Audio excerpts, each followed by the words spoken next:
ముఖ్యమంత్రి కాగానే కళ్ళు నెత్తికెక్కాయా అంటూ డైరెక్ట్గా అవ్వ తల్లి చిన్న చిన్న బాంబులు వేస్తుందేమో అనుకుంటే ఓ పెద్ద ఆట బాంబు తెచ్చి ఇలా నెత్తిమే వాడేసింది, ఖతం చేసేసింది మంత్రి కూతురు. పైగా ఇక ఆమె మాటల ధాటి అవన్నీ కూడా మనం చూసినాం. ఆ దాడి అంతా కూడా పోయినసారి డెక్కన్ సిమెంట్స్ వాళ్ళకి సంబంధించి మాట్లాడిన ఆ ఉదంతం ఏదైతే ఉందో అది మరవక ముందే, దాన్ని ఇంకా ఎవరు మరవక ముందే స్టార్ట్ అయిపోయింది మళ్ళా.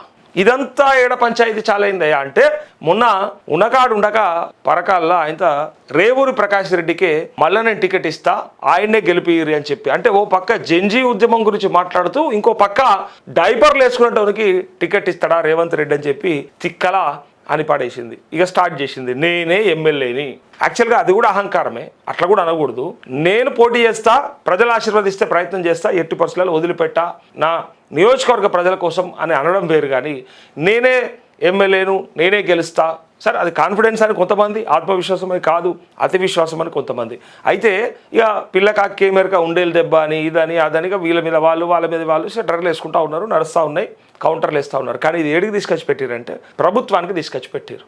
వాళ్ళు తీసుకొచ్చి వాళ్ళు వీళ్ళు అనుకొని చివరికి మెడకు ఎవరు మెడకు పడ్డదా ఉచ్చు అంటే గవర్నమెంట్ మెడకు పడ్డది, సర్కారు మెడకు పడ్డది. అందులో ముఖ్య నాయకుడైన రేవంత్ రెడ్డి మెడకు పడ్డది. అందులో అలా తమ్ముళ్ళ భాగవతంతో పాటు ఉన్నదంతా కక్కేసింది. ఇక ఎవరెవరన్నా వేరే వాళ్ళు మాట్లాడితే దాని మీద ఎన్నో కథలు కహానీలు చెప్తారు కదా. ఇలా సాక్షాత్తు ఈ రాష్ట్ర దేవాదాయ ధర్మాదాయ శాఖ మంత్రి అయిన కొండా సురేఖ గారి ముద్దుల తనయ, ఈ తనయ చెప్తున్నటువంటి మాటలు వినుర్రి. ముఖ్యమంత్రి కాగానే కళ్ళు నెత్తికెక్కినాయా అని అడుగుతుంది. అసలు నీ బతుక్కి పిసిసి అధ్యక్షుడిని చేసిందే మా అమ్మ అని మాట్లాడింది. అదే టెంపోలా, బతుక్కి అని అనకపోవచ్చు కానీ అదే టెంపోలా, నో డౌట్. కావాలంటే మీరు చెక్ చేసుకోరు. ఇదిగోండి రేవంత్ రెడ్డిని పిసిసి అధ్యక్షుడిగా ప్రతిపాదించింది కొండా దంపతులే. అసలు మా అమ్మ నాయనే కదా, అసలు ఆ ప్రతిపాదన పెట్టిందే మా అమ్మ నాయన. మురళికి ఎమ్మెల్సీ ఇస్తామని మోసం చేశారు. డైపర్లతో తిరిగే రేవూరిని మళ్ళీ గెలిపిస్తారా మంత్రి సురేఖ కుమార్తె సుస్మిత వ్యాఖ్యలు అంటూ పాపం డైపర్లతోని తిరుగుతున్నాడు కదా.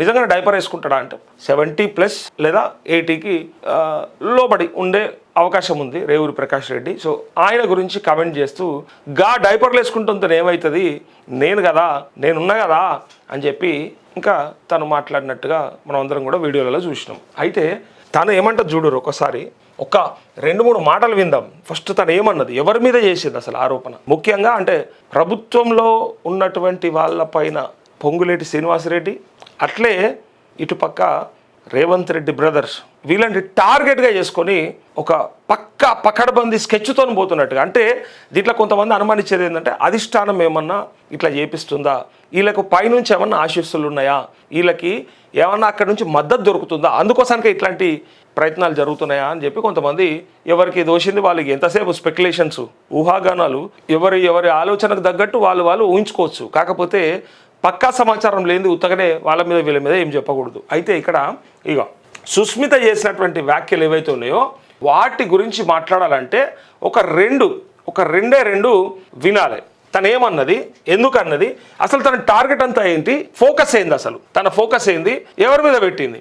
నీకు ఆ టికెట్ ఆ నియోజకవర్గం పైన ఆశ ఉంటే ఉండొచ్చు, కాకపోతే ఆ ఆశతోని మరి లేనిపోని ఆరోపణలు ఏమైనా చేస్తుందా లేదా నిజంగానే ఉన్నాయా అనే విషయాన్ని ఇగో తనే మాట్లాడిన మాటలలో వింటే మనకు ఒక మాట అర్థమైపోతుంది. కావాలంటే మీరు చూడండి, నేను ఇట్లా ప్రెస్ క్లబ్లో కూర్చొని మాట్లాడితే మొత్తం బయట పెట్టాల్సి వస్తుంది అని చెప్పి, అంటే లోపల ఎన్నున్నాయి చూడు. ఈ లొల్లంతా ఏందయ్యా అంటే పచ్చ కాంగ్రెస్ వర్సెస్ అచ్చ కాంగ్రెస్, అచ్చమైన కాంగ్రెస్ ప్లస్ పచ్చదైన కాంగ్రెస్ అట. ఇక మరి అచ్చా పచ్చ వాళ్ళకే ఎరక, మనకే ఎరకలేదు. అచ్చోలు పచ్చోలు ఎందుకు పెట్టుకుంటుర్రో, ఎందుకు తెచ్చుకుంటుర్రో, ఏం చేస్తుర్రో. ఇదిగోండి రేవంత్ రెడ్డి భాగవతాలు మొత్తం బయట పెడతారు.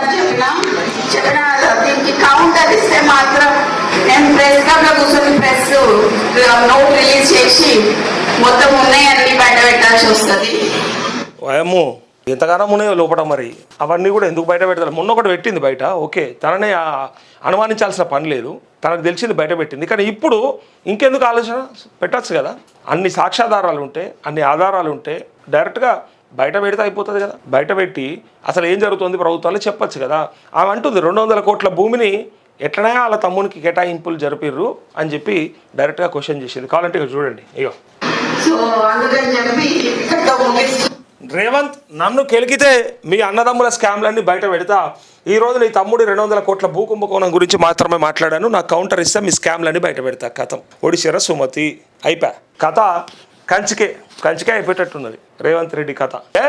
చాలా నీతిమంతులు, మేము నోరు కట్టుకొని పని చేస్తాం, కడుపు కట్టుకొని పని చేస్తాం.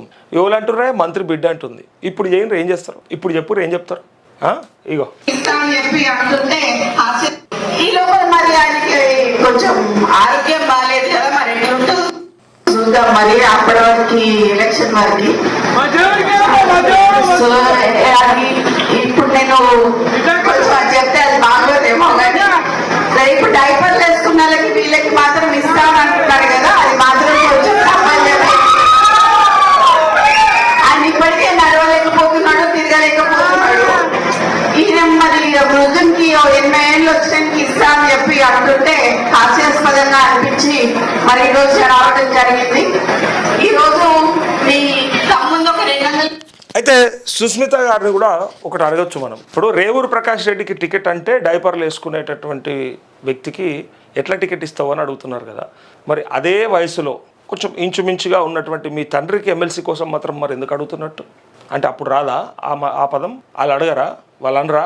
ఇదే తొందరపాటు. ఇట్లా చేస్తే ఏమవుతుందంటే మొదటికి మోసం అవుతుంది. ఇప్పుడు నేను ప్రయత్నం చేసుకుంటా, నేను కష్టపడతా, ఆ ప్రజల కోసం నేను నిలబడతా, కాబట్టి పరకాల సీటు నాదే, ఖచ్చితంగా అక్కడ నేను పని చేసుకుంటా అని చెప్పడం అనేది ఒక చూడడానికి వినడానికి అందం, వినసొంపుగా ఉంటుంది. కానీ అవతలి వ్యక్తి వయసు గురించి, ఆయన అనారోగ్యం గురించి మాట్లాడితే మరి మీ నాయన నడిచే నడక నుంచి మొదలు పెడితే ఇక మీ నాయన గురించి అన్నీ మాట్లాడాల్సి వస్తుంది అని చెప్పి వాళ్ళు కూడా కౌంటర్ ఇస్తారు. సో అదే ఆ తొందరపాటే పనికిరాదని కొంత సోషల్ మీడియాలో కూడా మాట్లాడారు.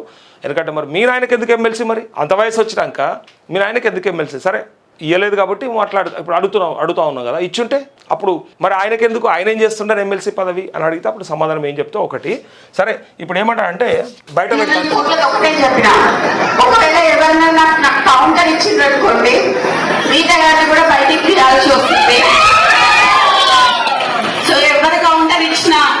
బయటికి తీసి సీతా దయాకర్ గారికి కూడా పదవి ఇచ్చినావు నువ్వు.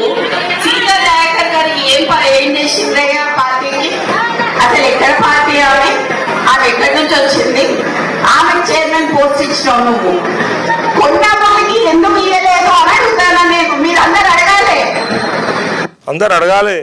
ఇక ఇంకొక మాట, ఖచ్చితంగా నేనే నిల్చుంటా, నేనే గెలుస్తా అని చెప్తూ ఇప్పుడు రేవూరు ప్రకాష్ రెడ్డితో రాజీనామా చేపిస్తే కూడా నేను సిద్ధంగా ఉన్న పోటీకి అని చెప్తూ ఇండిపెండెంట్గా నిలబడతా అంటూ నీ అయ్యొచ్చినా, నువ్వొచ్చినా, నీ తాత వచ్చినా చూడుర్రి. ఇక ఈరోజు నేను అందరి సమక్షంలో చెప్తున్నాను, అయ్యా రేవంత్ రెడ్డి, నువ్వు కానీ, రేవూరు ప్రకాష్ రెడ్డి కానీ, వాళ్ళ తాత కానీ, వాళ్ళ అయ్య కానీ, ఎవరైనా కానీ నేనే ఇక్కడ ఎమ్మెల్యేని, ఖచ్చితంగా నేనే నిల్చుంటా, నేనే గెలుస్తా. అర్థమైందా? ఈ సందర్భంగా నేను మీకు ఇక్కడ నుంచే చెప్తున్నా, నువ్వు ఇప్పుడు రాజీనామా చేయమని చెప్పు. ఇప్పుడు ఇద్దరు నిల్చున్నాము, ఎవరు గెలుస్తారో చూద్దాము. నువ్వు వచ్చి క్యాన్వసింగ్ చేయి, రేవూరు ప్రకాష్ రెడ్డి తరఫున నువ్వు వచ్చి క్యాన్వర్సింగ్ చేయి, ప్రచారం చేయి, ఇక నేను చూసుకుంటానంటా ఉంది. సో మొత్తానికైతే రేవంత్ రెడ్డికి వార్నింగ్ ఇచ్చింది కొండా సుస్మిత. మొత్తం నీదంతా బయట పెడతా, నీ చిట్టా అంతా, మీ భాగోతం, మీ అన్నదమ్ములు చేస్తున్న వ్యాపారాలు అవన్నీ, పైగా మీ కమిషన్లు, మీ కథలన్నీ తీసి బయటేస్తా అని కొండా సుస్మిత వార్నింగ్ ఇస్తా ఉంది. ఇప్పుడు ఈ వార్తకి సంబంధించి కొండా సురేఖకు షోకాజ్ నోటీస్ వచ్చింది. ఒక మంత్రికి షోకాజ్ నోటీస్ వచ్చిందంటే ఇప్పుడు ఏం జరుగుతుందో రాష్ట్రంలో చూడరు. అసలు వీళ్ళకి ఏమన్నా ప్రజల పట్ల కానీ, ప్రజా సమస్యల పట్ల కానీ, పాలన పట్ల కానీ ఏమన్నా ఆలోచన ఉందా? లేకపోతే ఎవల సీట్లకు, ఎవల ఓట్లకు, ఎవల ప్యాకేజీలకు వాళ్ళే పనిచేస్తున్నారు అనేది ప్రజలు అర్థం చేసుకోవాలి. ఒక్కసారి ఇది చూస్తున్నారు, లైవ్ చూస్తున్నారు. కొండా సురేఖకు షోకాజ్. సీఎం రేవంత్ రెడ్డి మీద సుస్మిత వ్యాఖ్యలపై టీపీసీసీ క్రమశిక్షణ కమిటీ నోటీసులు. 3 రోజుల్లో వివరణ ఇవ్వాలని సురేఖకు ఆదేశం. మేఘారెడ్డిపై ఆరోపణలు, చిన్నారెడ్డికి నోటీస్. సీనియర్ నేత జక్కిడి ప్రభాకర్ రెడ్డిపై సస్పెన్షన్. సుస్మిత వ్యాఖ్యలు సరికాదని మల్లు రవి అంటూ రాష్ట్రం ఏమవుతుందా అనిపిస్తుంది. కుక్కలు నింపిన ఇస్తరైతుందా అని ఒకనాడు నేను నా ఇంటర్వ్యూలో చాలామంది నాయకులను అడిగిన. అప్పటి ప్రతిపక్షంలో ఉన్నటువంటి కాంగ్రెస్ పార్టీ నాయకులని చాలాసార్లు ఇదే ప్రశ్న అడిగిన. ఎందుకంటే మీలో మీరే సఖ్యతగా ఉండరు, మీలో మీరే సరిగ్గా ఉండరు, అంటే మాది ప్రజాస్వామ్యం అని మాట్లాడతారు వాళ్ళు. కానీ ఇగో ఇది ప్రజాస్వామ్యం మళ్ళీ. ఆ పార్టీల ప్రజాస్వామ్యం ఎట్లుంటుంది అంటే ఇట్లా ఉంటుంది. ఒక క్రమశిక్షణ ఉండదు, ఏం ఉండదు. ఎవరిని పడితే వాళ్ళు ఏది పడితే అది మాట్లాడుకుంటారు. ఇలా అసలు జరుగుతున్నదని తెలుసు, దాన్ని జరగకుండా చూడాల్సినటువంటి రేవంత్ రెడ్డి ఎంకరేజ్ చేస్తున్నాడని వీళ్ళకి తెలుసు. కాబట్టే వీళ్ళంతా కూడా బయటపడుతున్నారు, ఓపెన్గా బయట చెప్పేస్తున్నారు.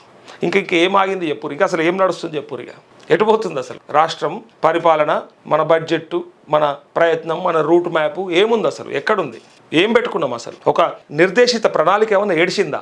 ఎప్పటిలోపు ఏది కంప్లీట్ చేయాలి, ఎప్పటిలోపు ఏది ముందుకు తీసుకెళ్ళాలి, ఎప్పటిలోపు ప్రజలకు ఏం చేయాలి, ఇట్లాంటి వాటిపైన ఏమన్నా శ్రద్ధ ఉందా అంటే ముమ్మాటికి లేదు. ఉన్నదనుకుంటే మన భ్రమ, మీ భ్రమ, నా భ్రమ, అందరి భ్రమ, పిచ్చి భ్రమ.